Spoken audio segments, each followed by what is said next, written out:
9 अगस्त आदिवासी दिवस मनाई कर तैयारी कर लागिन। आज 17 जुलाई एतवार के नागराकटा कर आदिवासी चर्चा केंद्र में नागराकटा प्रखंड कर समस्त गांव से युवा मने एकजुट होई के कार्यक्रम के करे कर विषय में के लेके एगो बैठकी कर लाई। ई बैठकी खास करके उलगुलान भारत आदिवासी एकता मंच कर अगुवाई में करल गेलक। ई दिन एगो कमेटी कर भी निर्माण करल गेलक ताकि कार्यक्रम कर तैयारी अच्छा से होवे सको। विश्व आदिवासी दिवस कमेटी के सदस्य बनकर नाम इस प्रकार है: अध्यक्ष रंजू उरांव, सचिव आलोक बागवार, कोषाध्यक्ष विकास टोप्पो और साथ ही अन्य सदस्य बने।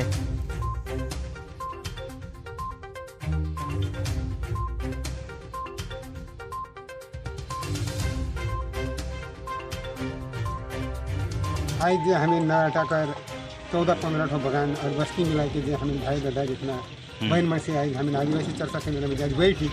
तो आने वाला 9 अगस्त का विश्व आदिवासी दिवस का मुख्य उद्देश्य करने के हमें कहाँ बना किसन बना। तो हमें सिर्फ आदिवासी हमें तो अलग अलग अथी में वंचित हो जाए। उरांव समाज, मुरा समाज, खड़िया समाज भाई मन अलग अलग रजिस्ट्रेट करके संस्था के चला लाए हैं। लेकिन हमें समस्त जितना भी संस्था हुई के हमें अपन एक आदिवासी सिर्फ आदिवासी का नाम से ताकि आदिवासी विश्व आदिवासी दिवस के व्यक्तिगत अथी पर्व नहीं लगे। वही समस्त आदिवासी किसी भी अथी में हमें मनाई नहीं चाहिए। एक उद्देश्य मनाई चाहिए कि हमें आदिवासी हो कि नदी नाला जंगल झाड़ के सफा करके आदिवासी समुदाय हमें यहाँ जब आई तो हमें ये भारतवर्ष का विश्व का भूमिपुत्र है कि हमें आदिवासी समाज वही हमें आदिवासी समाज के भाई बहन मन के जागरूकता करे चाहती कि हमारे ऊपर कोई भी अड़चन कोई भी अत्याचार ना हो।